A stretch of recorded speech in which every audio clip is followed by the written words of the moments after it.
What makes a leader worth remembering? We explore the answers to this question and more as we sit down with Kiko Miranda, Executive Director of Fundación Climaco. In this first of a three-part series, Kiko shares his personal journey into civic action and the inspiration he found in the life and work of the late Cesar Climaco, Mayor of Zamboanga and staunch critic of martial law. Along the way, we get to see what makes a man a legend and the spark that ignites a life dedicated to serving others. Subscribe and follow us to catch the rest of this three-part series and more conversations with changemakers. I'm your host, Albert, and this is Drawing on Hope.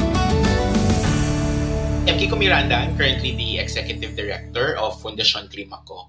Fundación Climaco is a non-profit organization started by the family of the late Mayor Cesar Climaco. No? Have you always been involved in civic action? Oh yeah.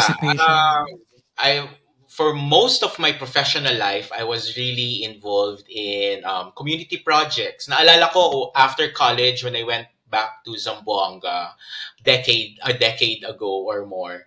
I started every weekend. I'd bring my friends, my students. No, we do storytelling in different areas, and that started yung Project Banig Zamboanga, where we do storytelling, talk about Filipino values, etc.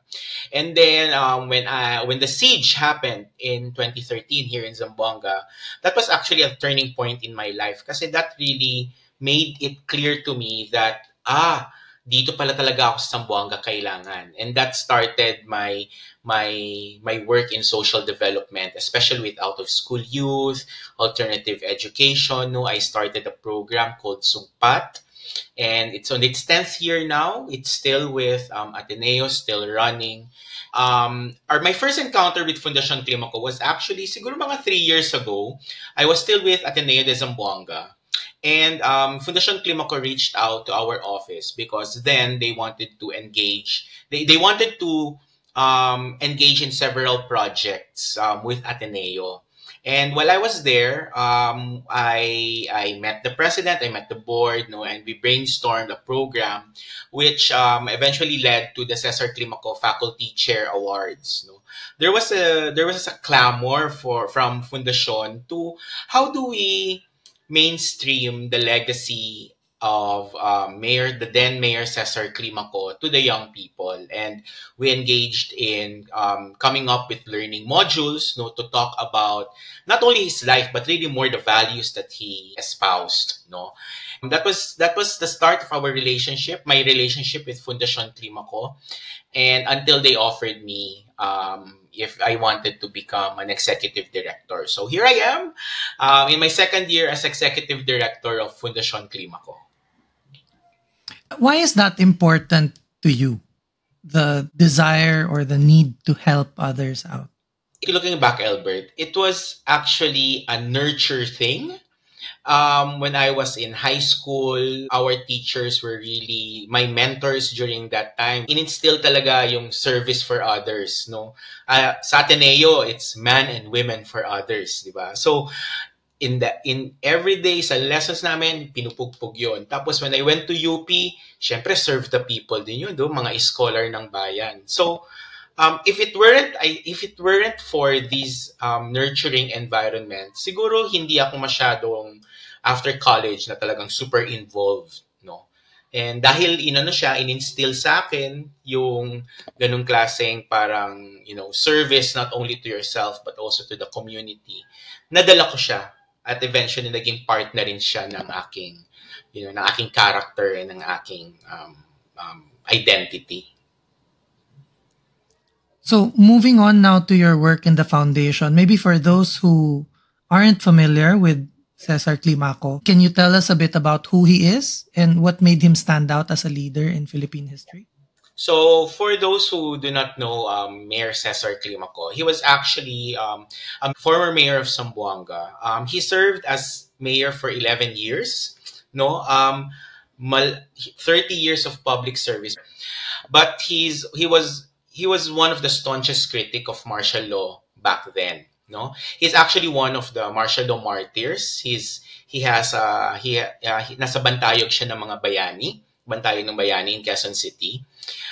He was assassinated during in 1984 because of his very, talagang yung pagkritik niya sa then administration ni President Marcos Sr. and sa martial law and all the atrocities. Actually, no, he was really talking against all these atrocities. No, he has a very unique personality, larger than life. He's famous for his, of course, his long white hair, which he vowed not to cut until martial law is lifted. And then he's people's mayor. No, he responded to emergencies like fires, any emergencies at madalas nauuna pa siya sa police, no? And then he's also known for his sense of humor, his wit, his sarcasm, and his fun use of satire when he writes his letters. What was he like as a leader and public servant? To be honest, in my generation, no, I mean, naririnig na namin si Cesar Climaco. Para siyang local legend dito, no? My family, my mom's side of the family is connected to his, the sister of my lolo is the wife of his eldest son, no, Cesar Climaco. So within the family, syempre kilala namin kung sino si Cesar Climaco. He's a local legend here, no. It was only when we did the Telegrams exhibit 2 years ago, when I got to know Cesar Climaco better. So we had to look, the family had parang thousands of telegrams and letters of Cesar Climaco, which they were able to archive the letters from 1978 until 1984 before he was assassinated. And when I was reading through it, dun ko na-realize na, wow, this person is something, no? The way he writes, ang galing niya magsulat, no? He always brings his typewriter kasi he types his letters, no, wherever he is. And the kind of sa utak ko, no, upon reading his letter is, number one, he really has a bias for the poor and the marginalized, no. You would read his letters na addressing kasi dati yung local government natin hindi pa naman devolved eh. It's all centralized to Malacanang. So pag may nangyayari sa Zamboanga, kailangan niyang sulatan ng presidente para to take action kasi hindi pa devolved yung local government. So he would send telegrams, letters every day to Malacanang complaining about a lot of problems. He would call out the businessmen, he would call out agency leaders, he would call out the president, the first lady, always complaining about the poor and the marginalized are not getting what they deserve. And we have to do this, you have to do this, you have to report this, you have to investigate this, no? So he was not afraid of the powers, he was calling power into account, making the powerful accountable. He was that brave and courageous, and for him parang wala nang mawawala sa akin, nandito ako. It's a mission for me as the local chief executive to take care of the marginalized. That's why I call him a people's mayor. Kasi in his telegrams, it's always about the fishermen, the poor, the people with disability, the children most especially. And that made the Zamboangueños then really love him, as a mayor. Do you have a favorite story about Mayor Climaco? Yeah. So while doing the exhibits, we also had to, interview a lot of people. During the curation of the exhibit, ito yung mga anecdotes na makakwento na sobrang natuwa talaga ako. Number one, pet peeve talaga niya that time ang mga police. Pet peeve talaga niya. Kasi Lagi niyang nahuhuli na natutulog while on duty. Okay? So he has this one letter. He was this one letter reporting that he went at night. He loves going around the city at night. No, he violated several traffic rules at night. Turned off his light. Went around the city at walang humuli sa kanya. So the next day he went to the police station. He was so mad. He said that bakit walang police? Hindi ako nahuli. I was violating traffic rules. So, the next naman is he went to the police station and then the police there were sleeping. So what he did, he stole the typewriter of the police station. The next day, binalikan niya ang police station. Sabi niya, "Oh, wala bang nawawala dito sa police station?" So sinabi ng mga police, "Nawawala yung typewriter namin, Mayor. Di namin alam kung sino nakakuha kasi gising naman kami nung buong gabi." Ganyan. So, ang ginawa niya, binalik niya yung typewriter. Sabi niya, "Eto yung typewriter ninyo. Ako yung kumuha kasi tulog kayong lahat." So that was one super funny story, no? And then also sa traffic na irit siya, bakit hindi maayos-ayos ng traffic police ang traffic? So siya ang naging traffic police kasi walang nagbabantay, no? And the way that he makes the people know na may ginagawa siya or nare-report na niya sa Malacanang ang mga complaints ng mga Zamboangueño. What he did was all his telegrams, he mimeographed it. Finotocopy niya lahat at pinamimigay niya sa lahat ng mga tao sa daan. All his telegrams. Wala pa naman social media noon, no? So that was his way of saying, "Oh, yung complaint tungkol sa sirang daan natin, nai-report ko na sa Malacanang," ganyan. And they called it the Santa Maria Times. Santa Maria is the barangay where he lives. So they call it Santa Maria Times because he would always give away the mimeographed telegrams that he sent to all these officials, to all the people in Zamboanga. And lastly, at eto talagang nag-stick talaga to sa lahat ng mga Zamboangueños during his time, no? He's really known, once Mayor Climaco arrives in a certain barangay, in his motorcycle, he has a big motorcycle kasi, the children would always run after him because he would always have this small bag filled with candies. At yun yung binibigay niya. Bago siya pupunta ng barangay, may binibilhan siya ng isang Chinese store kung saan binibili niya yung mga candies at pinapamigay. So those are some of the stories that really captures his character, no? And also I believe his courage then, no, as an official, to also remind those who are public servants that we have to do our job well. You know, we are public servants and we're not paid to sleep in our jobs. We're not paid to just, lounge in our office. We have to be out there. We have to be with people and we have to take public service as a responsibility. That is bigger than us. Yun. I appreciate you sharing these very specific stories. I can really see not just what kind of hands-on leader he was, who goes above and beyond the office, what the office may be requiring. But I can really also see the playfulness and the character and the personality that maybe lent to him being the legend nga that he is, no?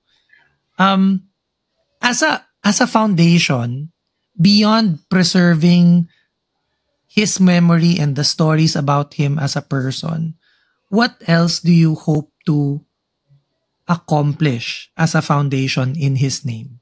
Yeah. So, Fundación Climaco was established in 1985. So that's how long the foundation has been in existence already. Primarily, it was really to memorialize what Cesar Climaco stood for. The values of integrity, of good governance, and of social justice, especially for the poor and the marginalized. Now, when I came in, we were talking with the board and the family and the friends, parang what is it that we're doing? I mean, we gave out scholarships before.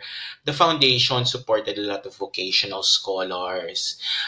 We did like a film showing and all these activities. But right now, what is really important?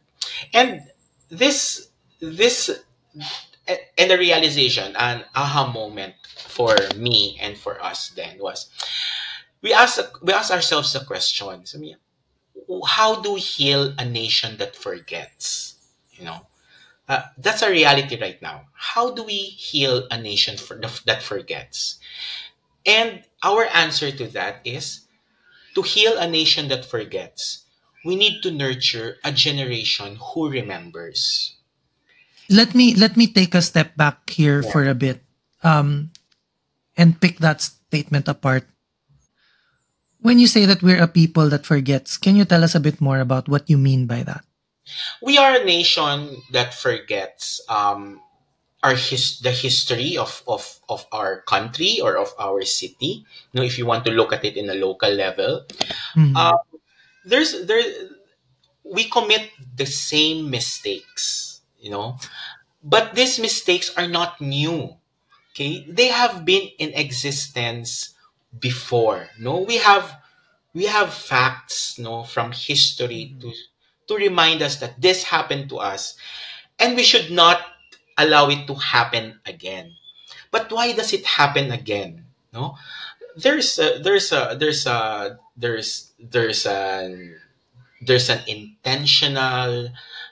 intentional move to revise history in this day and age.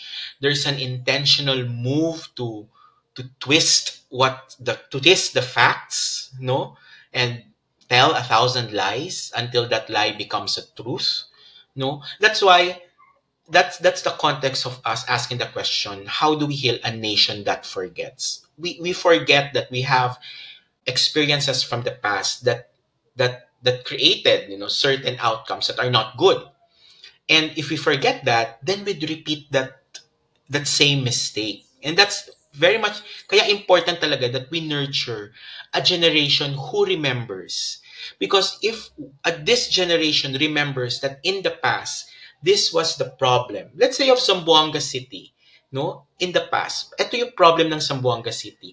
Hanggang ngayon, problema pa rin siya. You know, we have telegrams from 1979, okay, complaining about the blackouts, the power interruptions, and the corruption in our electric company. And that is still a problem today. 1979, you will read, grabe yung kulit at inis ni Cesar Climaco, 1979 until 1981, tungkol sa electric company na lagi nagpa-power outage, na hindi maayos-ayos yung co-op, hanggang ngayon, problema pa rin siya. So what happened? No? What happened? Anong nagawa? Di ba? And that, the response to that, when we were clear with that question, that why of ours, no? We need to nurture a generation who remembers. And that's why Fundacion now invests a lot in, number one, a legacy project. We need to, gather all memorabilia and stories about Cesar Climaco, not just because he's Cesar Climaco, but it was a time when citizens were very felt the government more. No, they really felt the government during that time. So that's the legacy project, and even these telegrams and all the memorabilia, we want to make it available also to the public. Those who'd like to know more about, because these are letters that has been hiding in mega boxes, diba, for how many years. But now we put an exhibit, the telegrams are there, and people can now, at least learn from the man himself, Cesar Climaco, but more on what was Zamboanga like then, di ba? What was martial law like in Zamboanga back then? Kasi kapatid, may mga may mga tao dito na sinasabi din na ang martial law sa Manila lang nangyari yan. Wala yan nangyari sa Zamboanga. Pero in his telegrams, you would see that there were a lot of human rights violations. Diba? He receives a lot of reports about human rights violation during the time of martial law in Zamboanga City.